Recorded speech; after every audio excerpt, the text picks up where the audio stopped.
आदाब, ये आकाशवाणी है। खबरों के साथ मैं शबाना रहमान।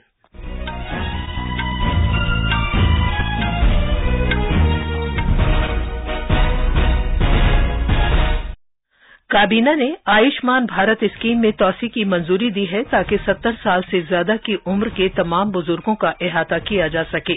तकरीबन 6 करोड़ बुजुर्गों को इस स्कीम का फायदा हासिल होगा। वजीर-ए-आजम नरेंद्र मोदी ने एतमाद जाहिर किया है कि भारत आलमी सेमीकंडक्टर सनत में अहम रोल अदा करने जा रहा है। लखनऊ की एक खुसूसी अदालत ने 12 अफराद को मजहब तब्दील कराने के मामले में उम्र कैद की सजा सुनाई है। हुकूमत ने भारतीय सनतकारों के लिए बैनुल-अक़वामी कारोबार में आसानी को फरोग देने के लिए ट्रेड कनेक्ट ई प्लेटफॉर्म का आगाज किया है।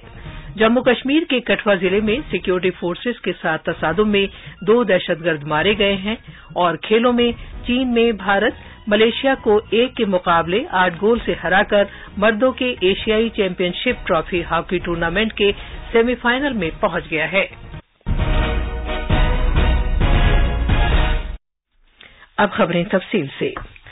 काबीना ने आयुष्मान भारत पीएम जन आरोग्य योजना के तहत 70 साल की उम्र से ज्यादा के तमाम बुजुर्गों को आमदनी से कतई नजर सेहत कवरेज फराहम करने की मंजूरी दी है।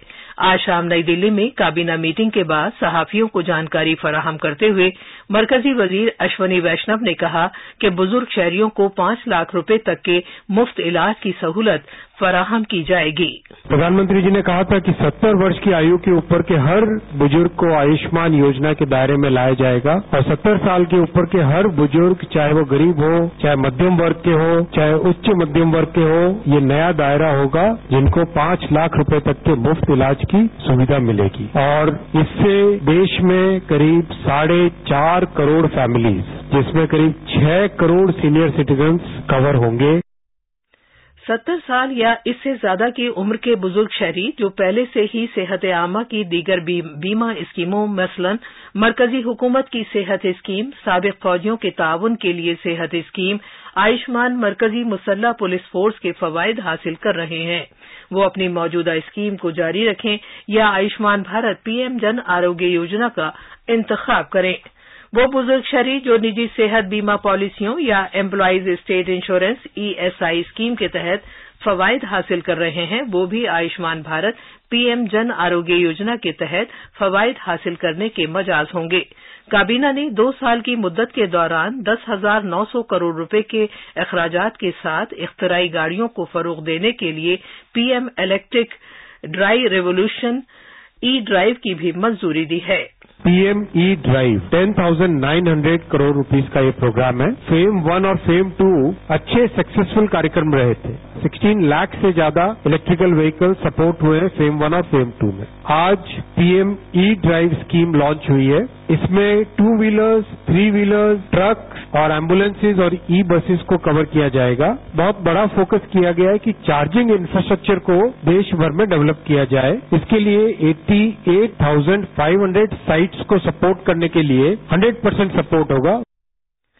मरकज ने कम अज कम इमदादी कीमत एमएसपी पर सोयाबीन की खरीदारी के लिए मध्य प्रदेश सरकार की तजवीज को मंजूरी दे दी है। इससे पहले मरकजी हुकूमत ने महाराष्ट्र और कर्नाटक जैसी रियासतों को भी कम अज कम इमदादी कीमत पर सोयाबीन की खरीदारी करने की इजाजत दी थी।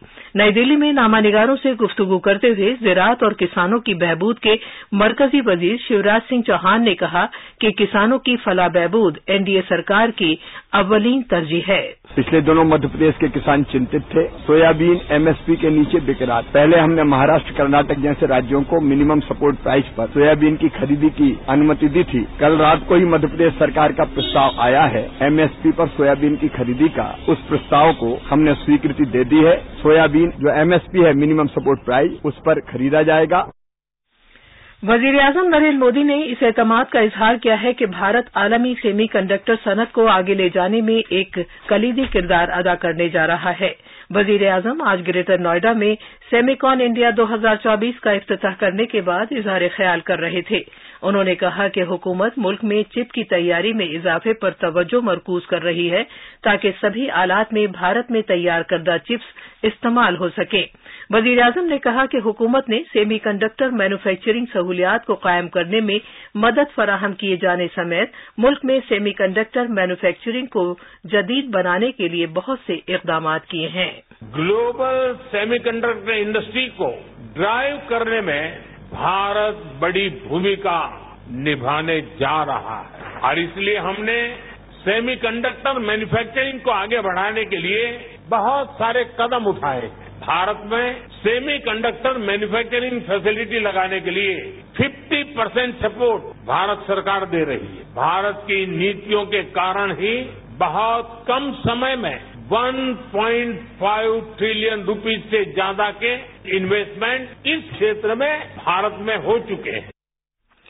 ایک اور پروگرام میں وزیر اعظم نے اس بات پر زور دیا کہ آب و ہوا کی تبدیلی اور توانائی کی منتقلی عالمی تشویش کے معاملات ہیں اور کاربن کے اخراج کو ختم کرنے کے لیے گرین ہائیڈروجن کے اثرات کو فروغ دینے کے لیے بین الاقوامی شراکت داری نہایت ضروری ہے۔ آج ورچوئل وسیلے سے گرین ہائیڈروجن کے موضوع پر بین الاقوامی کانفرنس سے خطاب کرتے ہوئے وزیر اعظم نے کہا کہ گرین ہائیڈروجن ان صنعتوں کو کاربن سے پاک بنانے میں مدد کر سکتی ہے جن کو بجلی سے چلانا مشکل ہے۔ وزیر دفاع راجناتھ سنگھ نے آج کہا ہے کہ حکومت سرحدی گاؤں کی جامع ترقی کے لیے پوری طرح عہد بستہ ہے۔ آج نئی دہلی میں بارڈر ایریا ڈیولپمنٹ کانکلیو سے خطاب کرتے ہوئے جناب سنگھ نے اس بات کو اجاگر کیا کہ بھارت کی جغرافیائی اسٹریٹجک پوزیشن ایسی ہے کہ اسے مختلف قسم کے چیلنج درپیش ہیں۔ انہوں نے کہا کہ اس طرح کے چیلنج سے نمٹنے کا بہترین طریقہ یہی ہے کہ سرحدی علاقوں کی ترقی کو یقینی بنایا جائے۔ پچھلے 10 برسوں میں سرحدی علاقوں میں حاصل ترقی کی پیش رفت کو اجاگر کرتے ہوئے وزیر موصوف نے کہا کہ سرحدی سڑک تنظیم نے 8,500 کلومیٹر سڑکیں تعمیر کی ہیں اور 400 سے زیادہ پل بنائے ہیں۔ وزیر موصوف نے کہا کہ حکومت کے ذریعے سرحدی علاقوں میں سیاحت کو فروغ دینے پر خصوصی طور پر زور دیا جا رہا ہے کیونکہ یہ خطے کی ترقی میں ایک محرک ہے۔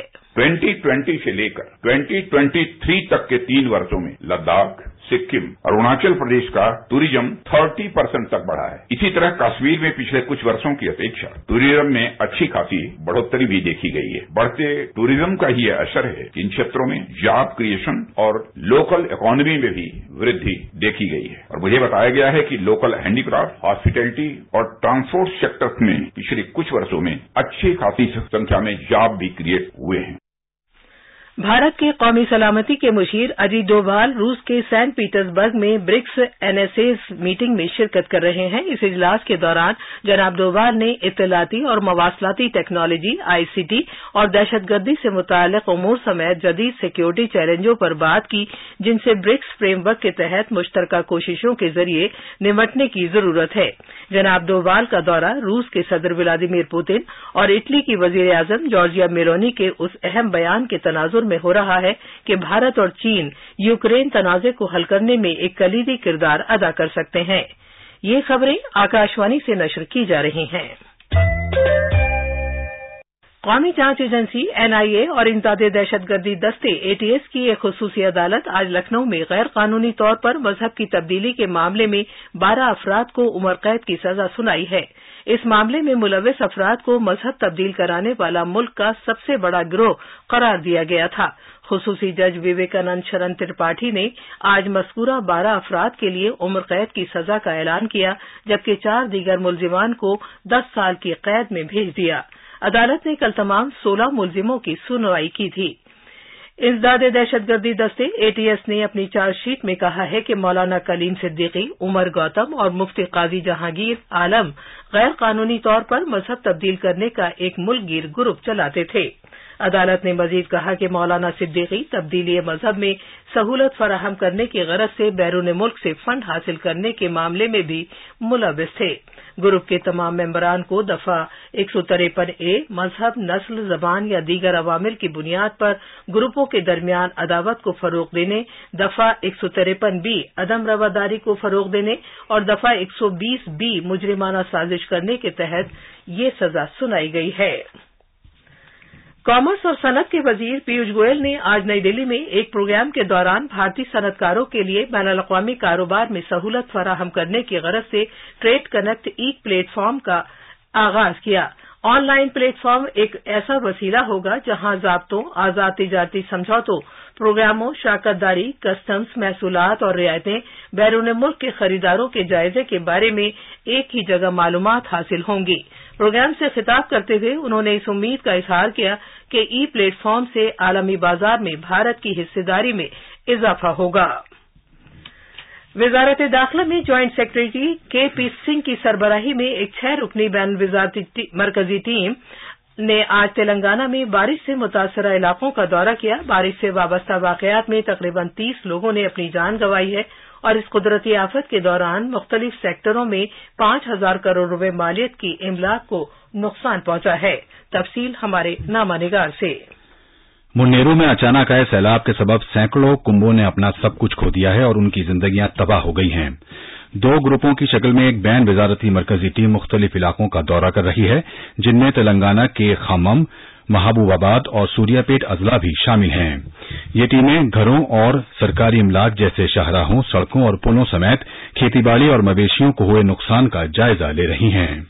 खित्ते में 322 एकड़ में फैले जंगल में आई कुदरती आफात और बड़े पैमाने पर दरख्तों के गिरने के मखसूस वाकयात से भी मरकजी टीम को वाकिफ कराया गया है। लक्ष्मी की रिपोर्ट के साथ उर्दू खबरों के लिए मैं फुरकान खान। जम्मू कश्मीर के कठुआ जिले में आज सिक्योरिटी फोर्सेस के साथ एक तसादुम में 2 दहशतगर्द मारे गए। आज दिन में जम्मू डिवीजन में वाक़ उधमपुर और कठुआ जिलों की सरहद पर वाक़ बसंतगढ़ के बालाई इलाकों में सिक्योरिटी फोर्सेस और दहशतगर्दों के दरमियान झड़प शुरू हुई। जंगलाती इलाके में सिक्योरिटी फोर्सेस की मदद के लिए कुमक भेज दी गई है। वियतनाम की राजधानी हनोई में हजारों अफराद को तूफान से मुतासरा इलाके से बाहर निकाला गया है, क्योंकि यागी तूफान से हलाक होने वालों की तादाद 179 हो गई है। इस साल एशिया के सबसे ताकतवर तूफान यागी के जेर असर तेज आंधी और मूसलाधार बारिश हुई है। इसके बाद हफ्ते के रोज मिट्टी के तोदे गिरने के वाकयात पेश आए, जिसकी वजह से एक पुल मुनहदिम हो गया। मौसमियात से मुताल्लिक हुकाम ने बताया है कि हनोई की रेड रिवर 20 बरसों में अपनी बुलंद तरीन सतह पर पहुंच गई है। दरिया के किनारे जेर आने से मकीनों को खतरा लाहिक है। मुकामी मीडिया रिपोर्ट्स के मुताबिक यागी तूफान के सबब कल मिट्टी के तोदे गिरने का एक वाकया पेश आया। इससे लाओ काई सूबे में दूर दराज का पहाड़ी गांव नांगनू इसकी जद में आ गया, जिसकी वजह से कम अज कम 22 अफराद हलाक हो गए। हुक्काम ने मिट्टी के तोदे गिरने वाले इलाके और मुतासरा लोगों तक पहुंचने के लिए फोर्सेस को काम पर लगाया है, ताकि जिंदा बच जाने वालों की तलाश का सिलसिला जारी रखा जा सके। यागी तूफान से थाईलैंड के शिमाली इलाके लाओस और म्यांमार में भी मूसलाधार बारिश हुई है और सैलाब जैसी सूरत हाल पैदा हो गई है। चीन में भी इससे नुकसान पहुंचने की खबरें हैं। भारतीय मौसमियात महकमे आईएमडी ने राजस्थान, मध्य प्रदेश, विदर्भ, उत्तर प्रदेश और उत्तराखंड के मुख्तलिफ हिस्सों में शदीद से बहुत शदीद बारिश की पेशगोई की है। महकमा मौसमियात ने आसाम, मेघालय और अरुणाचल प्रदेश में अगले 6 रोज में मूसलाधार बारिश की पेशगोई की है। इसी तरह नागालैंड, मणिपुर, मिजोरम और त्रिपुरा, मगरबी बंगाल, सिक्किम और बिहार में भी 14 सितंबर तक इसी तरह के मौसम के हालात रहने का इम्कान है। महकमे ने छत्तीसगढ़ में भी 14 से 16 सितंबर तक शदीद बारिश की पेशगोई की है। इस दौरान आज दिल्ली के मुख्तलिफ हिस्सों में हल्की बारिश हुई। आईएमडी के मुताबिक कौमी राजधानी में अगले 6 रोज में आमतौर पर मतला अब्र आलूद रहने के साथ साथ औसत बारिश का इम्कान जाहिर किया गया है। हॉकी में चीन के शहर हुलनबुर में आज मर्दों की एशियाई चैंपियंस ट्रॉफी टूर्नामेंट में मौजूदा चैंपियन भारत ने अपने तीसरे मैच में मलेशिया को 8-1 से शिकस्त देकर सेमीफाइनल में जगह बना ली है। राजकुमार पाल ने हैट्रिक स्कोर की, जबकि अरिजीत सिंह होंडल ने 2 गोल करके भारत को लगातार तीसरी जीत दर्ज कराने में मदद की। भारत इस वक्त 3 मैचों में जीत हासिल करके 9 पॉइंट्स के साथ सरे-फहरिस्त है। खास खबरें एक बार फिर। काबीना ने आयुष्मान भारत स्कीम में तोसी की मंजूरी दी है, ताकि 70 साल से ज्यादा की उम्र के तमाम बुजुर्गों का अहाता किया जा सके। तकरीबन 6 करोड़ बुजुर्गों को इस स्कीम का फायदा हासिल होगा। वजीर-ए-आजम नरेंद्र मोदी ने एतमाद जाहिर किया है कि भारत आलमी सेमीकंडक्टर सनत में अहम रोल अदा करने जा रहा है। लखनऊ की एक खुसूसी अदालत ने 12 अफराद को मजहब तब्दील कराने के मामले में उम्र कैद की सजा सुनाई है और जम्मू कश्मीर के कठुआ जिले में सिक्योरिटी फोर्सेस के साथ तसादुम में 2 दहशतगर्द मारे गए हैं। इसी के साथ खबरों का ये बुलेटिन खत्म हुआ।